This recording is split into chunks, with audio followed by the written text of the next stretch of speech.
আসসালামু আলাইকুম। যারা বাংলাদেশে আছেন তারা তো হয়তো বুঝতেছেন টাকা হয়তো খেজুর গাছেই ধরে। তো যারা ভাবছেন আসলে এটা সত্যি খেজুর গাছেই ধরে, তো আমার এক ভাই এই বাগানে আসছে টাকা তোলার জন্য। তো দেখেন ওই যে ভাই আসছে, এই কিছুক্ষণের মধ্যে ওই যে টাকা পড়ে যাচ্ছে, সব টাকা ও খেজুর গাছ থেকে পারবে। এ ভাই, এটা কয় টাকা নোট? এটা হচ্ছে খামসা। খামসা, মাশাআল্লাহ। আর যেহেতু আমি বাংলাতে বলি। ওকে ওকে ওকে, বাংলাদেশি ভাই। দেশে অনেক কষ্ট করতাম। আচ্ছা, সৌদি আসছি, আইয়া আমি দেশের মনে করতাম আচ্ছা, সৌদি অনেক প্রচুর টাকা। প্রচুর টাকা। হ্যাঁ, আসলে আয়সাদি সত্যি সত্যি খেজুর গাছে টাকা ধরে ভাই। এই দেখেন টাকা পাকছে।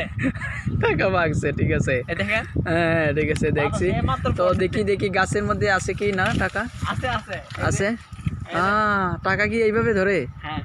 আচ্ছা, তো আমি যারা বাংলাদেশে আছে হ্যাঁ হ্যাঁ, সবাই আমি ইনভাইট করতেছি। আচ্ছা। তানি কান্টি আল্লিবাল্লি সৌদি তাল সৌদি নাকি? তাল। ওকে, সুরা সুরা সুরাজ। ভাই তো মালুম। হ্যাঁ মালুম মালুম, আনা মালুম। আপনি বলে দেন বাংলাতে। হ্যাঁ ওকে। তো ভাই বলতেছি আমি পুরান লোক। এই জায়গায় ভাইয়া খেজুর গাছে খেজুর না পেরে টাকা তুললো আর কি। তো যাই হোক, এটা হচ্ছে খেজুর বাগান।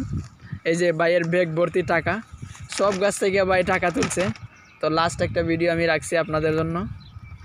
তো এই পর্যন্তই আজকের ভিডিও। হ্যাঁ ওকে, সবাই ভালো থাকেন, আল্লাহ হাফেজ।